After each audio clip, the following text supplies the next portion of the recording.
en nuestro tercer ciclo de coloquios del Instituto de Desarrollo Local y Regional. Para esta oportunidad tenemos el gran honor de estar con Jimena Clark Núñez, directora del Instituto Nacional de Estadística, y nuestro ya amigo Alejandro Enríquez Rodríguez, director regional de la Araucanía del Instituto Nacional de Estadística. El motivo de este coloquio, el título de este coloquio es ¿cuántos chilenos somos? Desafío de la medición estadística en Chile. Antes quisiera señalar que el director del IDER, Jorge Petit Brail, envía sus saludos, no pudo estar acá con nosotros por reuniones que tuvo en Santiago, pero envía sus saludos especialmente para nuestros invitados, para Jimena y para Alejandro. Antes de dar la palabra a Jimena y Alejandro, voy a hacerle una pequeña presentación, en virtud que tenemos un público muy variado respecto a lo que nos convoca para el coloquio de hoy, ¿ok? Y luego vamos a darle un espacio de 20 minutos a cada expositor para que se refiera a los motivos de la presentación. Antes de eso,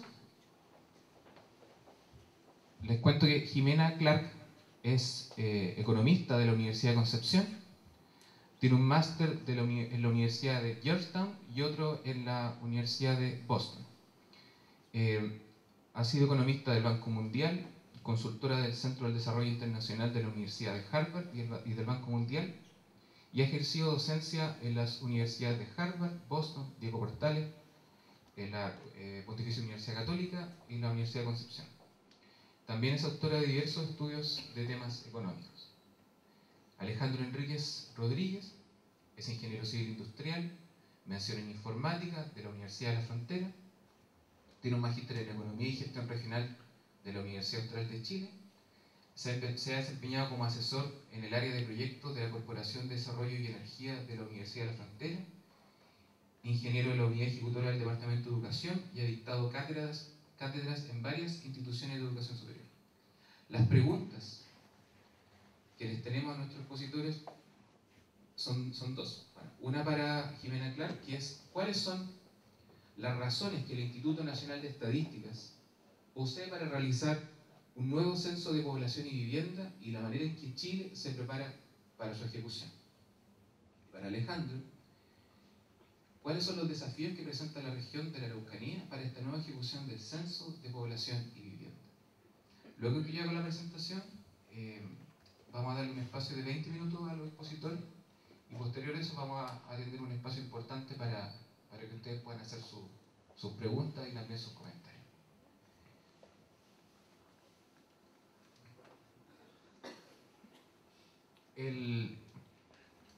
Voy a hacer un recuento de las noticias, entonces como un tipo diaporama. Yo no soy experto en estadística.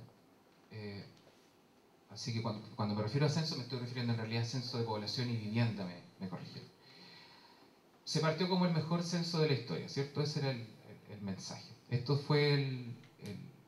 se ejecutó el 9 de abril hasta el 15 de julio de 2012. Y se definió como un censo de derecho. ¿En qué sentido? Que, a excepción de los censos anteriores, que eran un censo de hecho, se basó en el concepto de residente habitual para asociar a las personas a vivienda. Es decir, el censo se hacía a las personas donde efectivamente residían y no donde se encontraban en el momento que se estaba haciendo el censo, como era anteriormente. Se ocuparon 35 millones de dólares y se emplearon 17.000 personas, se convocaron 17.000 personas para desplegar este censo, entre censistas, encargados de locales y supervisores. ¿Ya? ¿Qué pasó? Ustedes se recuerdan que en el CIPER, Centro de Estudios Periodísticos, a fines de abril de 2013 se da a conocer una investigación que se apuntaba a una adulteración en el número de personas censadas en el 2012. ¿Ya? Se informaban más personas de las realmente efectivas. Ustedes también recordarán que por la prensa estaban saliendo muchas notas, muchos reportajes de personas que decían que no la habían censado, o bien que en algunos edificios que estaban por entregarse estaban los logotipos de vivienda censada cuando realmente estaban desocupados. Digamos. Eso es lo que estaba circundando. Un día después, Mariana Alcérreca, que era una asesora directa de Francisco Lavey, ella confirma al mismo CIPER que existió una efectiva manipulación de las cifras, subrayando que esto era lo importante, que Francisco Lavey, el director del INE de la época, estaba en conocimiento de esta situación. ¿Ya? Posteriormente, como ustedes recordarán, él renuncia a Francisco Lavey y él mantiene, digamos, de que mantiene que no existirían errores en los datos censales. Sigue defendiendo su proyecto. Posteriormente, esto se judicializa. Hay ribetes judiciales, la fiscalía llama a declarar a Francisco Lavey y el fiscal también declara que Francisco Lavey era el único que conocía los pormenores, los detalles de los problemas que existían en la medición.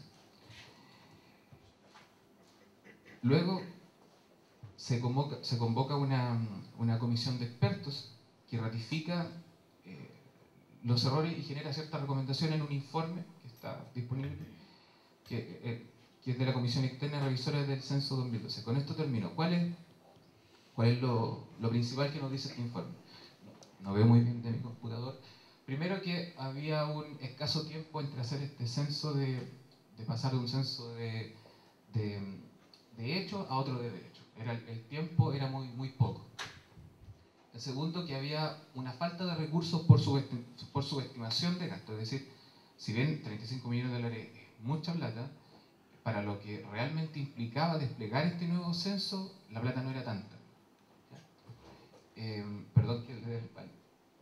Lo otro también son los problemas organizacionales del INE. Entonces, bueno, les comentaba las diferentes renuncias de asesoras, de asesores, de la gente de confianza del director. Se señalaba que había un mal clima organizacional, había una verticalidad en la decisión de Francisco Lavey. También se acusa una responsabilidad de la administración previa del INE en cuanto a los atrasos y preparativos que debieran haber estado en 2008 y 2009. O sea, esto también se arrastraba de administraciones anteriores. Y finalmente, dentro de las causas que señala la Comisión de por qué falla el censo, son las dificultades de desplegar correctamente el censo por la rigidez administrativa, es decir, lo que se llama una especie de complicaciones organizacionales con una nueva metodología a un sistema público que tiene su forma de operar. Y la sugerencia que sale más en televisión, en la prensa, ustedes recordarán que es esta, que la Comisión sugiere hacer un nuevo censo abreviado de población y vivienda en 2015, donde se corrijan los errores del censo de 2012. Yo con esto voy a terminar, solamente para que ustedes hagan memoria de lo que ocurrió. Esto es casi una caricatura, porque ustedes saben, hay muchas más cosas.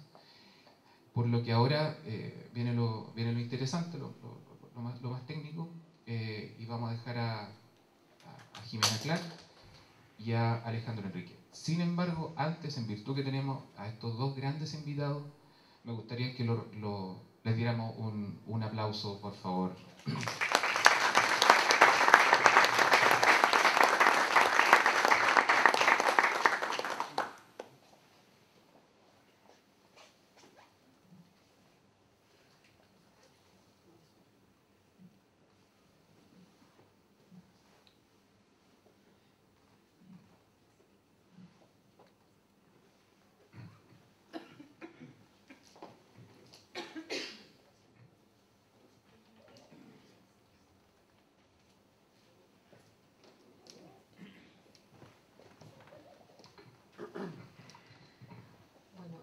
Buenos días.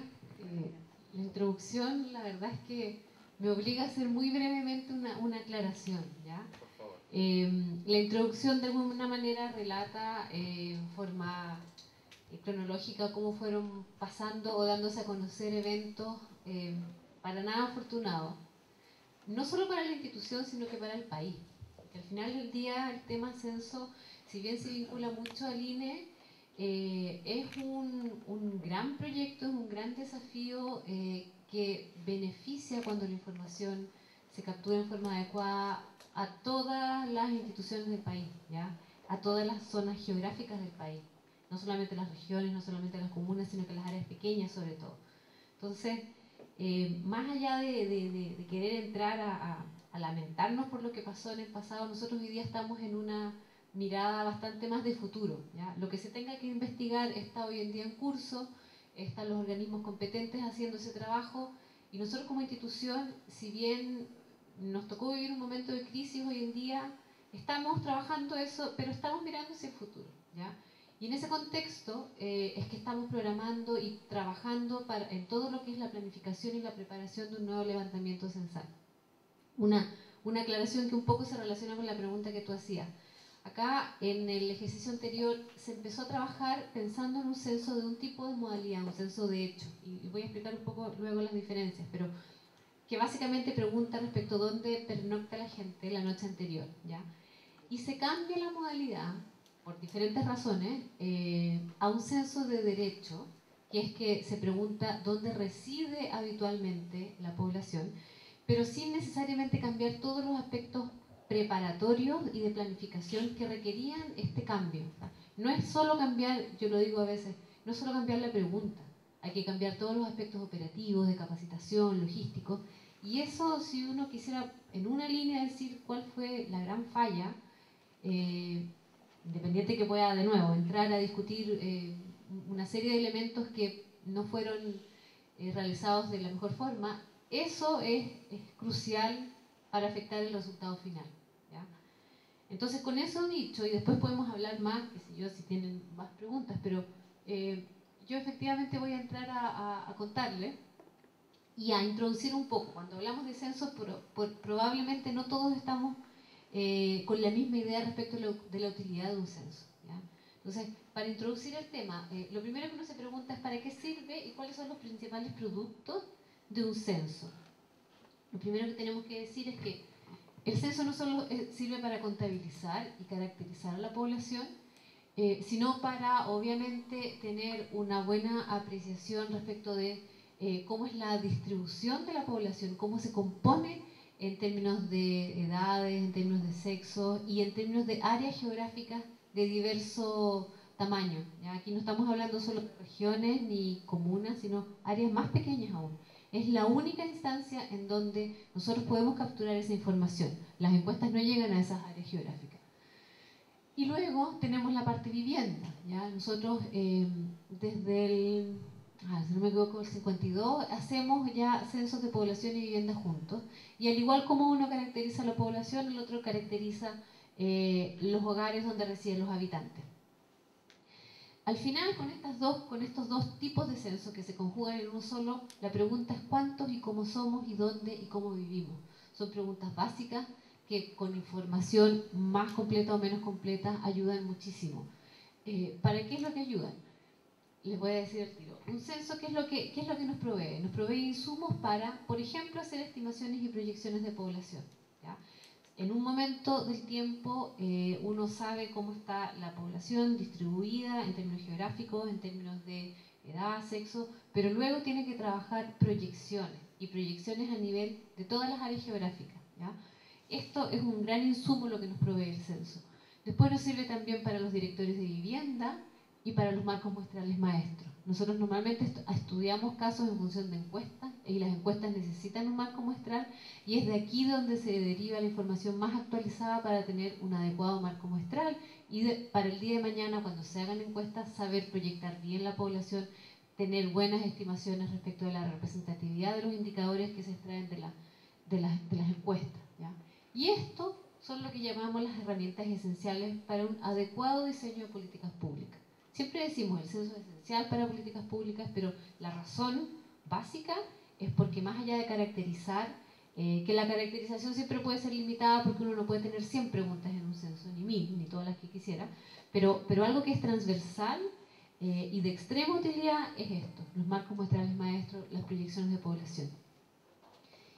Ahora, las definiciones básicas en términos de lo que hemos venido anunciando ya desde junio, es que entre un censo de hecho versus uno de derecho, la decisión es hacer uno de hecho, como tradicionalmente se ha hecho en Chile, ¿ya?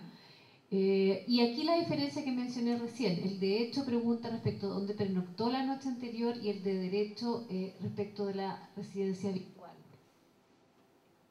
Luego, respecto si va a ser normal con las mismas, por ejemplo, o en torno a las 42 preguntas o abreviado, la respuesta es que es abreviado, ¿ya? Y la razón es que, si bien el censo abreviado tiene mucho trabajo preparatorio, al igual que el censo regular, aquí nosotros hoy en día estamos en una situación que yo menciono a veces de emergencia, ¿ya?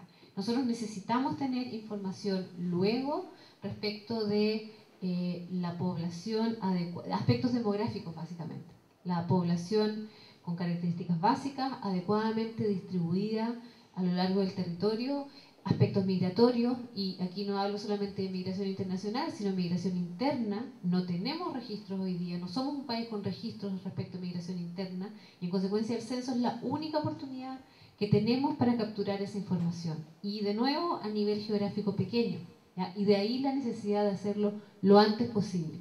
Y si bien pareciera que falta harto de aquí al 2017, la verdad es que el trabajo preparatorio de un censo tiene fases que no se pueden saltar, ¿ya? Y precisamente porque se saltaron por ahí algunas cuando se cambió la modalidad, es que hubo los problemas que ocurrieron en terreno, digamos.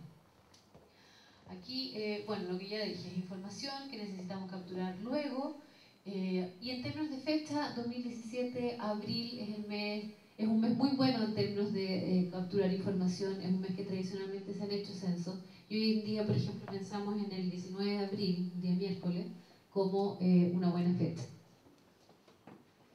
Ahora, esto de, bueno, aquí tengo por qué el censo abreviado, lo que mencionaba antes. Lo esencial que uno hace de los censos es hacer un análisis demográfico.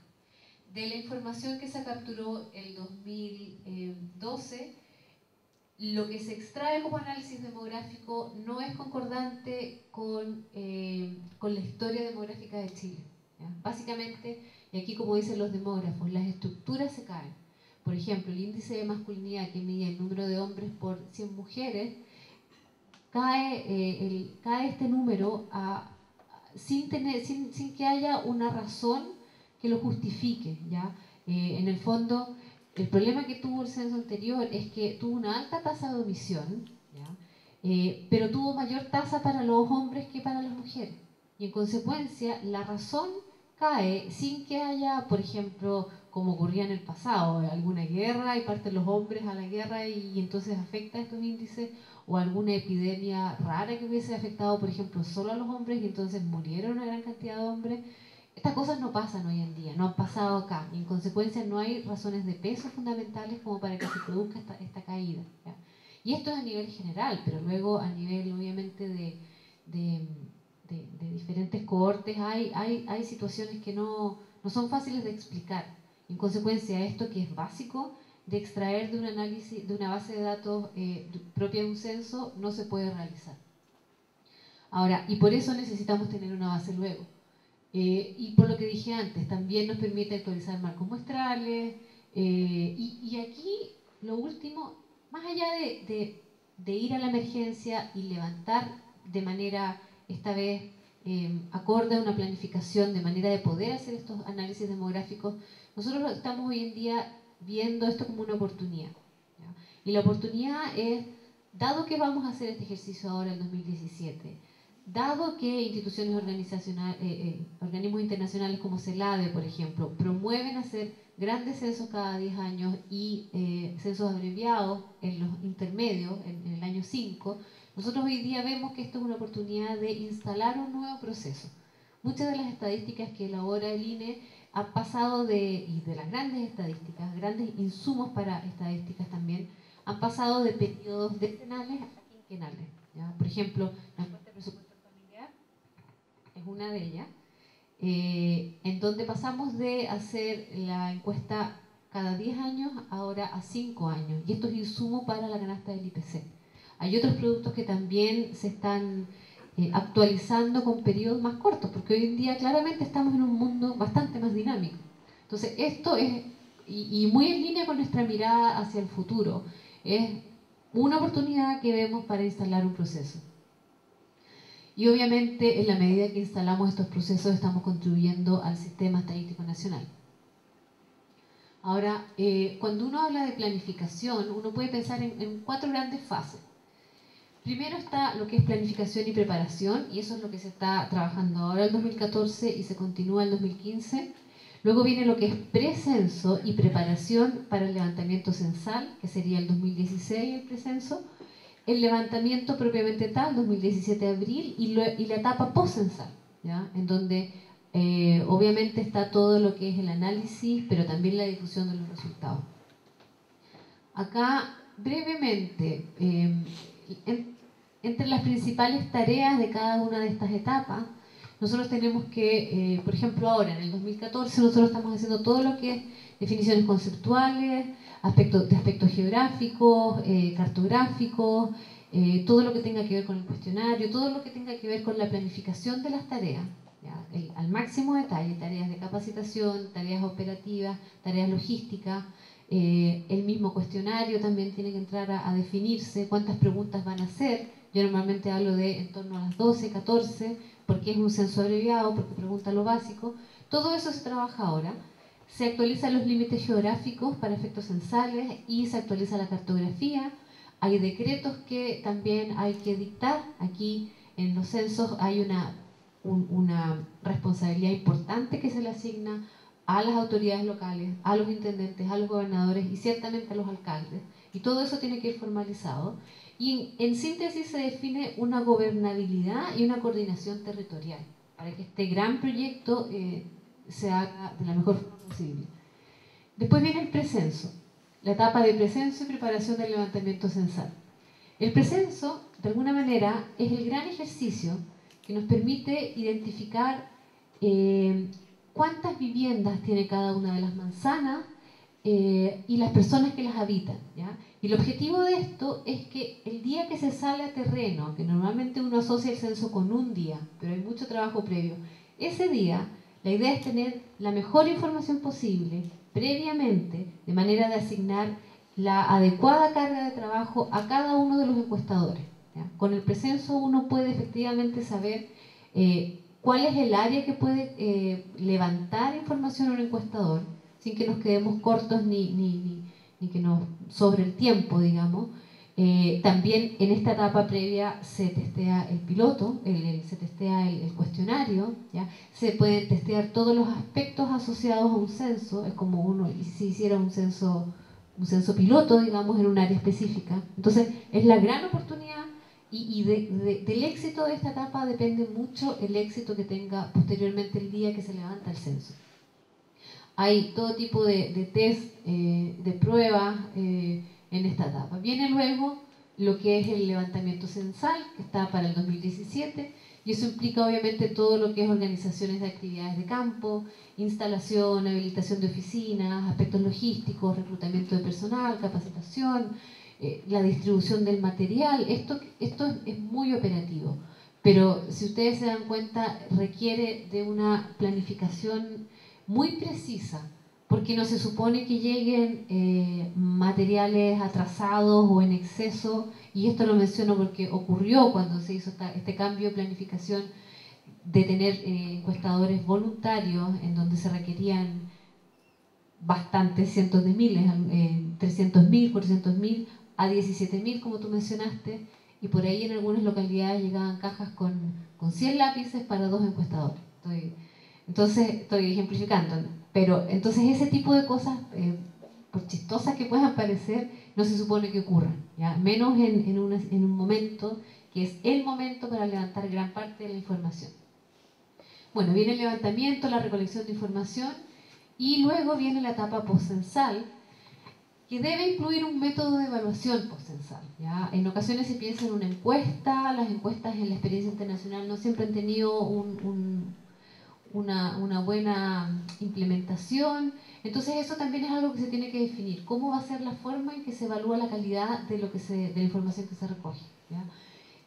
Hay un trabajo centralizado que es previo al ingreso de datos, que tiene que ver con transformar la información a códigos numéricos, llevarlos después a base de datos, hacer un control de calidad, un ajuste geográfico que se hace y el procesamiento puntualmente para empezar a ver resultados preliminares, elaborar y analizar los resultados finales, ¿ya? Con la difusión que está todo contemplado que sea el 2017. Entonces, dicho eso, que es como, digamos, una pasada muy rápida respecto a todo lo que significa el trabajo de un censo, aquí nosotros hoy día, además de esto, estamos trabajando en alianzas estratégicas. Por ejemplo, tenemos una alianza en donde la CEPAL y CELADE puntualmente nos brinden asistencia para todo lo que son etapas previas al censo, no necesariamente relacionadas al ejercicio censal del 2017, pero que sí son necesarias de hacer previamente. Entre estas está la auditoría de la base de datos, que hoy en día está en curso, estamos en la fase final, en donde hemos tenido asistencia de CELADE y además, en lo que es, esto es otra cosa, revisión de las proyecciones de población, ¿ya? Nosotros con el censo del 2002, nosotros, INE, país, obtenemos información y a partir de ahí se hacen proyecciones de población. Esas proyecciones hoy en día, con la información del 2012, no se pueden hacer porque hay mucha distorsión, como decía antes, en las estructuras demográficas. Entonces lo que estamos haciendo es tomando registros administrativos, estadísticas de migración, estadísticas vitales, y en función de estos registros, que son efectivos y validados estadísticamente hasta el 2012, vamos a hacer una actualización de lo que fueron las proyecciones de población en 2002. Esa actualización se hace hasta el 2012 y de ahí, del 2012 al 2020, se hacen unas revisiones de las proyecciones de población, ¿ya? Y hasta el 2020 solamente, no al 2050, como normalmente se hace con periodos más largos, porque vamos a tener el censo del 2017, ¿ya? Esto no es óptimo. El óptimo es sacar la información del censo, pero es un plan B de manera de no quedarnos con cifras tan desactualizadas como puede ser una proyección en función de datos de hace más de 10 años atrás. Dicho eso, y eso tiene que ver mucho con ir cerrando temas, ¿ya? O abordando o implementando planes B para lo que no pudimos hacer con la información del 2012. Dicho eso, nosotros también, y ahora mirando al futuro, vamos a tener una asistencia de CELADE para lo que es el nuevo censo. Todo el periodo, desde hoy hasta el 2017. Y hay que decir aquí que el INE siempre ha tenido un buen trabajo en coordinación con CELADE. Esto no es que aparece ahora, pero sí lo estamos reforzando. También vamos a llamar a un comité externo que se constituya de instituciones y expertos de manera de ir dándole transparencia a todo este proceso. Cuando yo menciono este gran error que ocurrió en el ejercicio pasado, la verdad es que ese es un error que se tomó en un grupo muy pequeño de asesores, excluyendo a buena parte de los equipos técnicos del INE, ¿ya? Y no se supone que esas cosas pasen.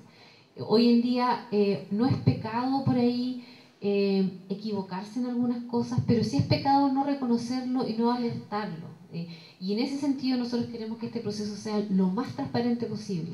Si por ahí hay alguna situación que empieza a generar conflicto, obviamente hay una decisión que la toma la institución que levanta el censo, pero también esto es un proyecto país, como dije antes. En consecuencia, esto tiene que ser consensuado con actores relevantes, tienen que ser discutidos algunos elementos técnicos, si es que se necesita discutir con quienes saben de esto. En el INE hay mucha gente que sabe, que tiene la experiencia, pero fuera también. Y entonces, en aras de darle la mayor transparencia posible, es que tenemos este comité pensado definir. Y también internamente, porque obviamente la institución es la que tiene que estar más involucrada en este trabajo, y no se supone que la institución se entere por la prensa de cosas que tienen que ser, digamos, comunicadas internamente. Y esto es bien nuestro, tal vez no es necesario decirlo acá. Pero lo que trato de decir aquí es que hoy en día esta es una administración que quiere y va a trabajar valorando la experiencia y una comunicación lo más adecuada posible y transparente. Ahora, aquí esto lo menciono al final, pero claramente es de lo más importante. También una alianza estratégica es la coordinación que tengamos en cada una de las localidades, ¿ya? En las regiones, en las comunas, intendentes, gobernadores, alcaldes. Estos decretos que yo les mencionaba antes, precisamente lo que definen son comisiones a nivel nacional, a nivel regional, provincial y comunal, en donde se asignan responsabilidades a intendentes, gobernadores, alcaldes, y al final del día la verdad es que el éxito que haya de levantamiento de información en una comuna es exclusivamente del esfuerzo y la dedicación que el alcalde le da, porque es con los equipos de la alcaldía con quienes nosotros trabajamos como institución técnica, ¿ya? Y ahí obviamente también entran todo lo que son los otros actores relevantes. Por ejemplo, acá tenemos una gran cantidad de universidades y hace todo el sentido del mundo que se los convoque, que sean lo más partícipes posible de esta tarea. Bueno, dicho eso, y aquí ya estaría terminando, como esto lo he venido diciendo, para nosotros el censo es una tarea país, ¿ya? Y nuestro desafío es reencantar a la población, acercar el INE a la ciudadanía, y no solo por el tema censo, sino que por todo el valor que tiene la información y el adecuado uso de esta. Para poder usarla hay que conocerla primero, ¿ya? Y hay que, nosotros como institución hoy día estamos en un plan de acercarnos en forma lo más amistosa posible a los diferentes usuarios de la información. Después, esto también lo vemos como una oportunidad, pero ya desde el punto de vista de las personas. Esta tal vez es la gran oportunidad en donde es el Estado el que se acerca a las personas para saber de ellos. No es la gente yendo a la municipalidad, a la seremía, a algún ministerio, sino que es al revés. Entonces, esto de verdad, para nosotros, hay que verlo como una oportunidad. Y lo que dije antes, el éxito de un censo va a depender del esfuerzo y el compromiso que haya a nivel de autoridades locales y de la buena coordinación que se pueda producir a nivel de localidades, ¿ya?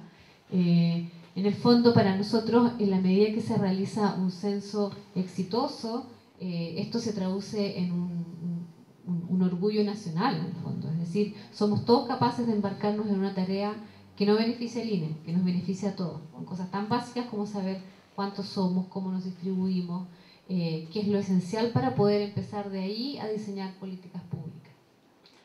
Y con eso termino.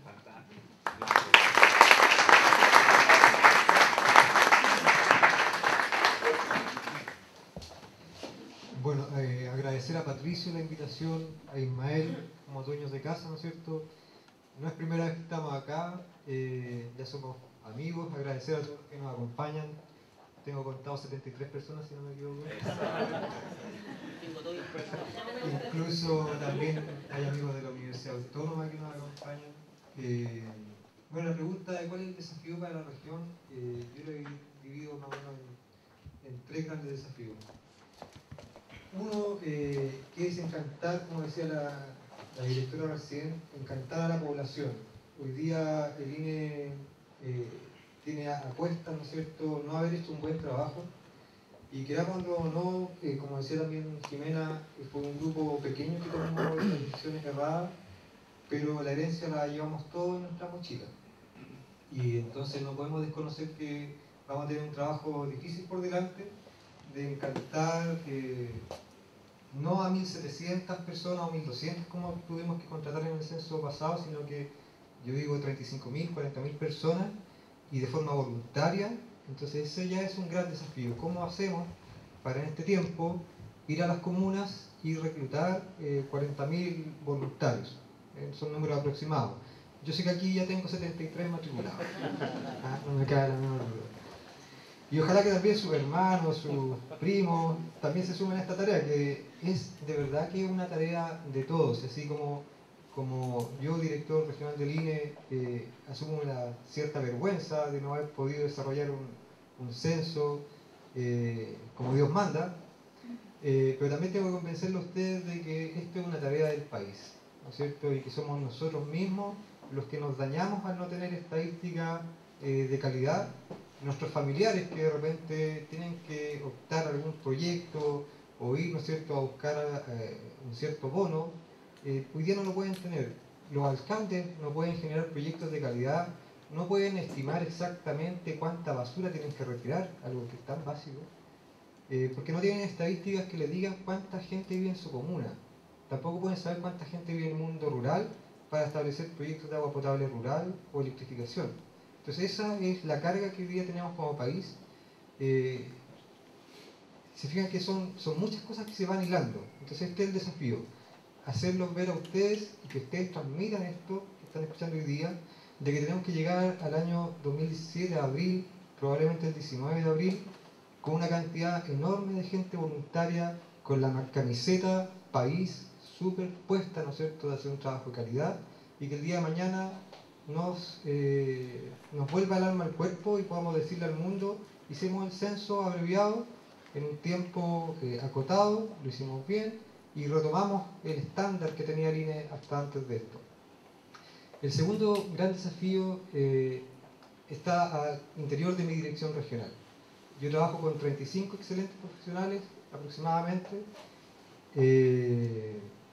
y fuimos capaces el año pasado, bien digo, de trabajar con 1.100 personas.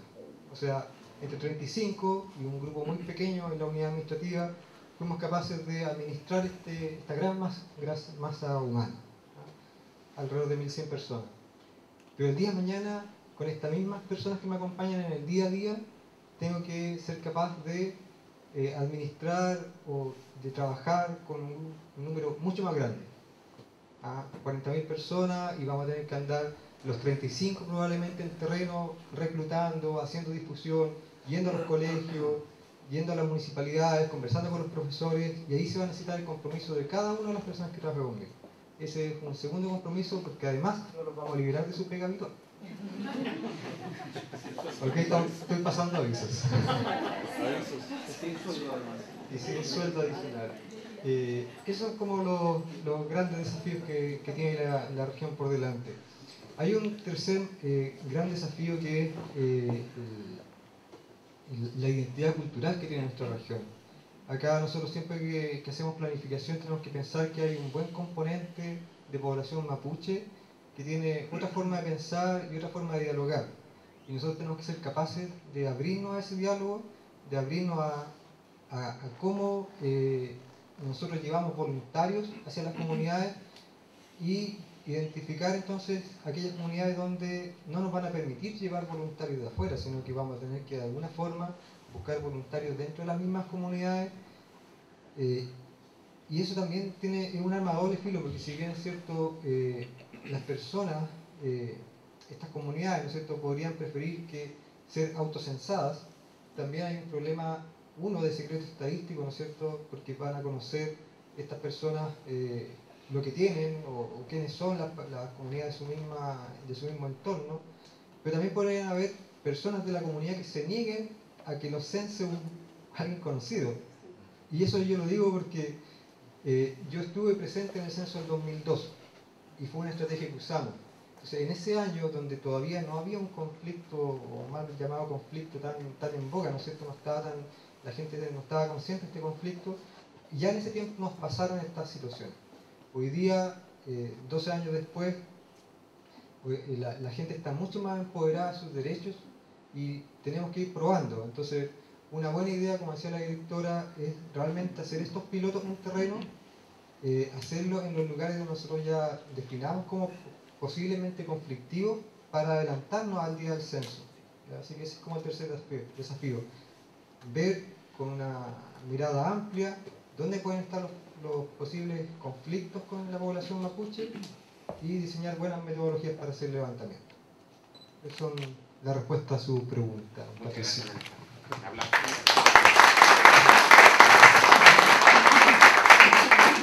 Muchas gracias. Ahora tenemos un espacio para consultas y comentarios. Sé que está abierta la palabra. Quedó sumamente claro.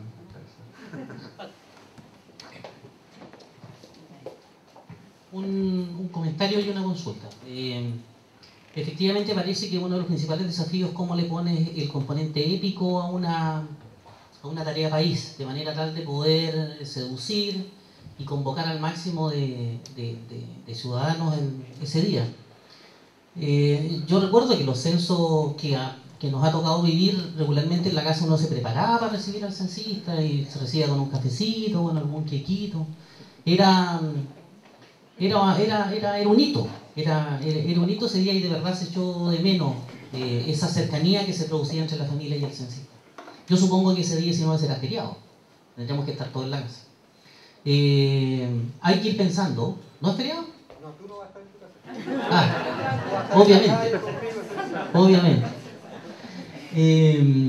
Yo creo que hay que diseñar una campaña de comunicaciones, fundamentalmente apelando a la motividad y apelando al compromiso país, digamos, para ir reclutando gente. Yo recomendaría que ese proceso de reclutamiento empezara cuanto antes. Veo que parece que eventualmente podría haber una página donde uno se puede inscribir, pero ya será algo en eso. Ese era mi comentario y la consulta es... en el censo anterior, si no me equivoco, producto del convenio 169 con de la OIT, yo no sé si finalmente tuvimos que someter a consulta indígena el cuestionario.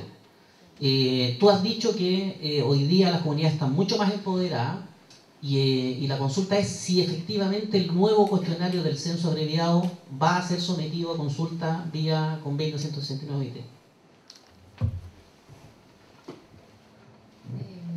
Mira, la primera pregunta, nosotros tenemos contemplado un proceso general de acercamiento a la comunidad.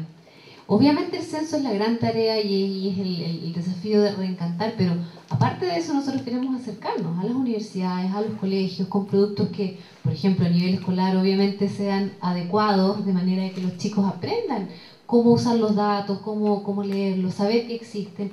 Las universidades, por otro lado, tengan una mejor visión de la información que existe. El día de mañana estamos pensando en hacer pasantías además para que puedan aprovechar esta información. Hay que resguardar obviamente lo que es secreto estadístico y todo, pero creemos que se puede hacer, creemos que se subutilizan las estadísticas y entonces con censo o sin censo estamos en esa postura, digamos, ¿ya? Y obviamente en la medida que más nos acercamos a toda la comunidad, y no solamente las universidades, sino que la gente común y corriente que no está haciendo análisis también quiere saber una cantidad de información que le ayuda en su día a día en el fondo, ¿ya? Entonces estamos pensando en eso para de verdad visibilizar al INE y al mismo tiempo también tenemos que trabajar en una campaña de recuperación de imagen, ¿ya? Pero esto de la recuperación de imagen va muy de la mano con qué es lo que le podemos ofrecer a la gente. Y lo que queremos ofrecer es efectivamente que aprovechen la información que está, que se hagan parte de una nueva cultura en donde se usan las estadísticas, una especie como de alfabetización estadística, si tú quieres. Y sobre el segundo tema, en estricto rigor, a ver, aquí hay dos cosas. Por ley nosotros tenemos que preguntar respecto de... Tenemos que hacer una pregunta indígena con foco en la pertenencia, ¿ya? Pero el tema de la consulta, la verdad es que está más pensado en lo que son iniciativas legislativas y o administrativas. En estricto rigor, para un levantamiento de información de este tipo no se necesita consulta. Ahora, dado que además es un censo abreviado, no es mucho lo que tú capturas con una consulta. La pregunta indígena va, porque esto por ley va, ¿ya? Pero lo otro no es algo que por obligación haya que hacer, ¿ya? Y bueno, lo discutiremos en su oportunidad más, pero en principio, si la preocupación es capturar en la población que tenga alguna pertenencia indígena, eso está contemplado.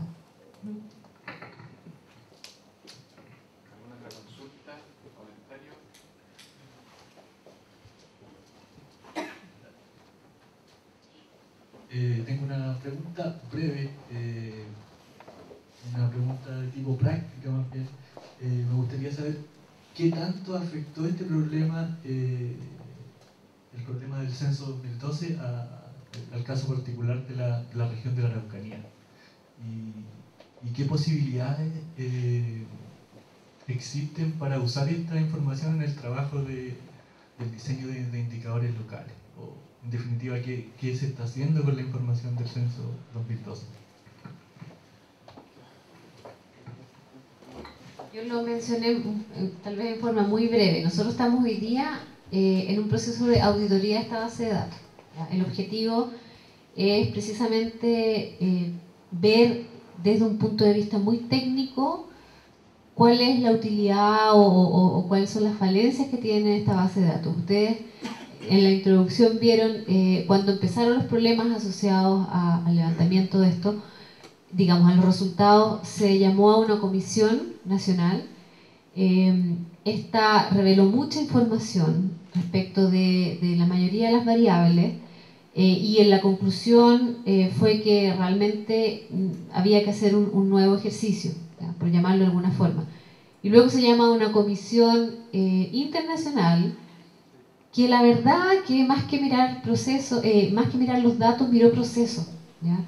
Y la conclusión de mirar estos procesos es que la base de datos podía ser usada bajo ciertas condiciones, ¿ya?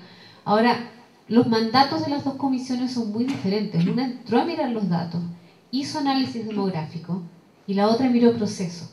Y lamentablemente, no porque un proceso esté bien o medianamente bien, eso va a asegurar la calidad de los datos. La segunda no hizo análisis demográfico, ¿ya? Entonces, ¿qué es lo que pasa? Que esto en realidad obviamente no se da a conocer de esta forma, y por lo mismo hay mucha confusión. La base de datos se subió el 2013 en abril, después se bajó, vino una segunda comisión, después se subió de nuevo, el 28 de febrero, el 26 creo que fue, o sea, y claro, con toda razón la gente no sabe hoy en día qué es lo que se puede extraer, y por lo mismo nosotros estamos en una auditoría. Ahora, lamentablemente, en términos de análisis demográfico, esto que se cae en las estructuras, se cae a nivel nacional, y también se cae a nivel de esta región. Entonces, es una situación súper compleja, porque además el INE, por ley, solo entrega estadísticas oficiales. Entonces, ¿cómo te voy a entregar yo una base que está pensada para algo, para muchas cosas, pero lo básico que está pensado no me está respondiendo? Entraría casi a violar la ley de la institución, ¿ya? Y aquí esto es un tema que todavía hay que definirlo mejor, porque eventualmente ya estamos entrando en un proceso de una judicialización del caso, porque si alguien por transparencia pide los datos, eventualmente puede que los consiga, pero el INE como institución encargada de las estadísticas oficiales, y entre ellas el censo, no se puede hacer responsable del uso que le pueda dar a alguien, ¿ya? Entonces, eso está todavía por terminar de definirse. Pero si el día de mañana tuviéramos por algún mandato legal que entregar la información, la entregaríamos con una documentación que diga, ojo con esto, yo no me puedo responsabilizar, no es oficial, y quien la recibe verá cómo se responsabiliza. No es muy grato decirlo, pero es lo que hay, es lo que tenemos.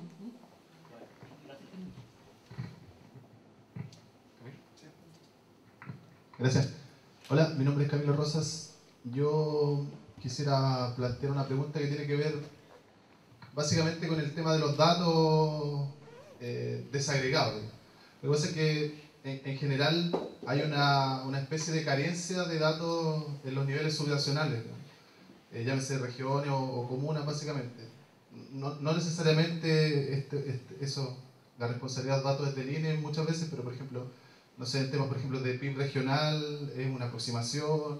En temas de CACEN, por ejemplo, últimamente no es representativo para las comunas. Entonces, ¿desde el INE hay algún planteamiento acerca de alguna estrategia como para poder abordar esta carencia de datos que tienen las comunas o los niveles más pequeños, digamos así, para una estrategia nacional?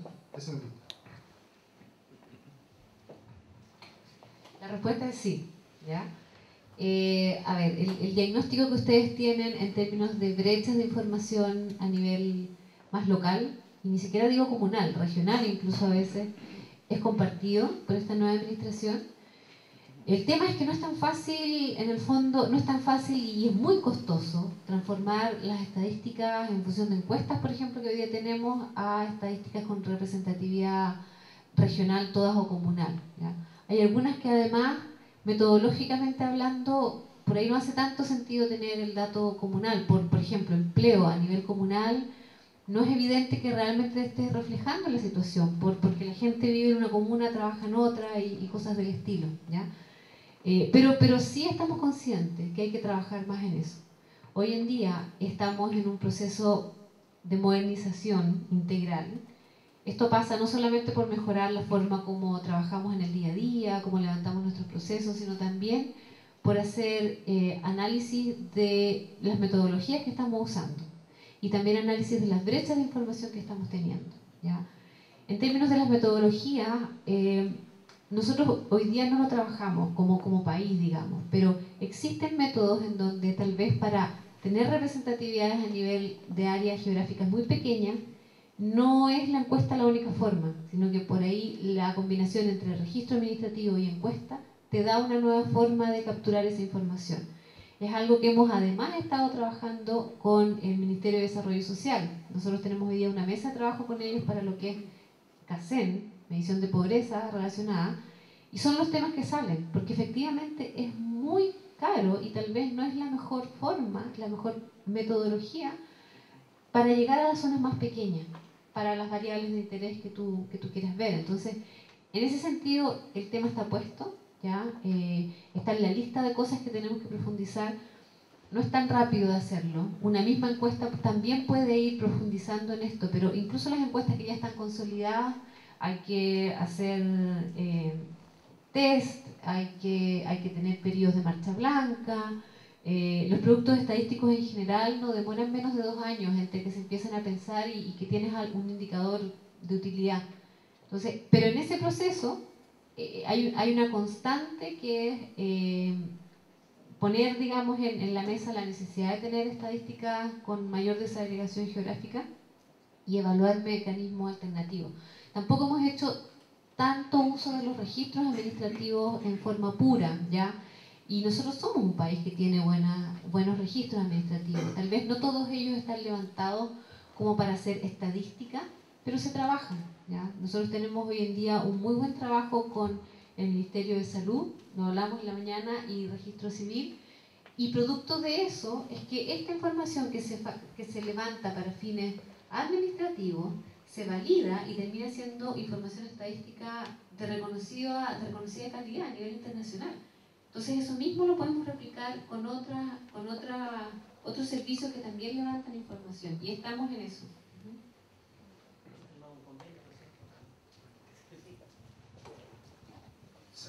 Bueno, mi pregunta en realidad tenía que ver con eso, porque ¿cómo se está haciendo entonces ahora el cálculo de las estadísticas de salud? Tenemos muy buenos registros de estadísticas vitales, los numeradores son buenos, pero los denominadores estamos con problemas. ¿Cómo se está haciendo y qué tan válido es usar las proyecciones de población que se estaban utilizando hasta el minuto? Mira, lo que pasa es que en términos de proyección de población, la proyección oficial es la que entrega el INE, es la que se está actualizando. Yo no sé si lo mencioné, pero esta actualización la vamos a tener ahora en agosto. Vamos a tener una actualización al 2012 a nivel país y región, y en diciembre tendríamos la bajada comunal, ¿ya? En función de eso podemos adecuar estas estadísticas. Lo otro, la estadística misma, proviene de una muy buena coordinación que tenemos en términos de estas 3 instituciones que menciono. Y como algo lo dijimos, es probable que no estemos aprovechándola todo lo que pudiéramos, no para las estadísticas vitales tradicionales, sino que para nuevas estadísticas que en diferentes lugares pueden tener algún tipo de interés particular. ¿Alguna otra consulta, comentario? No. Bueno, vamos a cerrar. A nombre del Instituto de Desarrollo Local y Regional, quiero darle la... perdón, sí, por favor, perdón, es que no lo vi. Hola, buenos días. Quería hacer una consulta respecto de... Ustedes tienen... el 2011 lanzó el INE un documento que habla acerca de la estratificación social. Y habla de un cierto nuevo método bastante interesante que está basado en métodos multivariantes. La consulta es, ¿ustedes piensan implementar ese tipo de sistema, por ejemplo, para este nuevo censo abreviado? Porque ustedes hacían mención de algo muy importante, que en realidad tiene una brecha importante en los datos que genera el INE y que se genera oficialmente. Hablaban acerca de las encuestas, pero las encuestas normalmente están basadas en la estratificación socioeconómica, y aquí estamos hablando de un nivel técnico distinto, hablando de quizás a lo mejor para entenderlo conceptualmente, se podría entender como grupos naturales. Y los grupos naturales son los que probablemente se mencionan en ese documento técnico que habla acerca de estratos sociales, que es lo que uno necesitaría a lo mejor como para, desde el punto de vista de política pública, porque es muy distinto al estrato socioeconómico. Entonces, desde esa perspectiva, cuando ustedes señalan la brecha de información, no estarán refiriéndose a si necesitan ese tipo de datos, pensar en este tipo de estratos, y eso implica trabajar con a lo mejor con una metodología distinta, pensar en muestreo sobre representativo.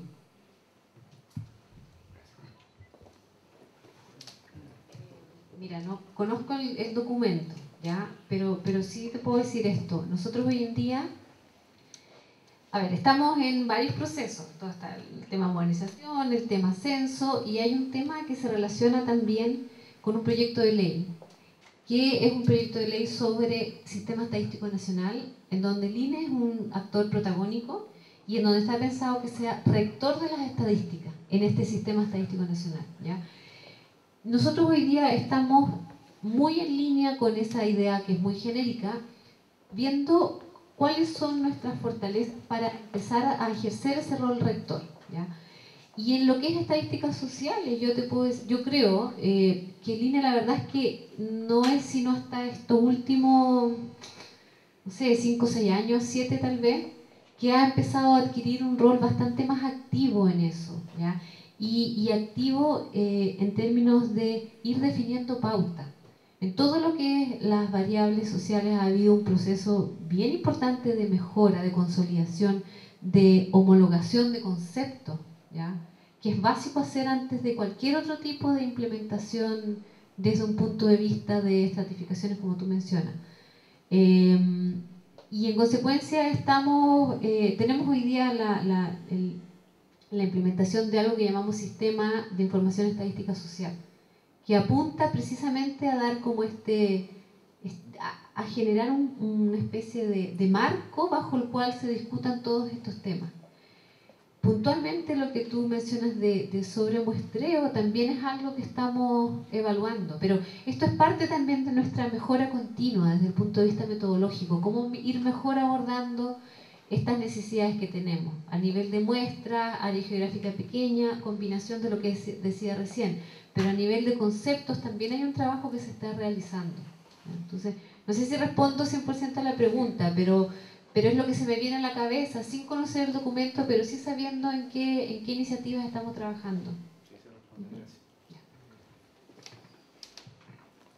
Ahora sí, no se me escapa nadie, ¿no? Ya. Bueno, le damos la gracias a la directora, ¿cierto?, del Instituto Nacional de Estadística y al director regional del Instituto Nacional de Estadística por sus fantásticas presentaciones muy clarificadoras. Nos sentimos sumamente honrados y contentos por tener además a todos nuestros amigos del INE acá con nosotros. Y quisiera pasar un par de avisos antes de que la periodista del líder me rete. Este coloquio ustedes lo van a poder ver en nuestra página web www.ider.cl. En redes sociales nos llamamos así, Instituto de Desarrollo Local y Regional en Facebook y @ider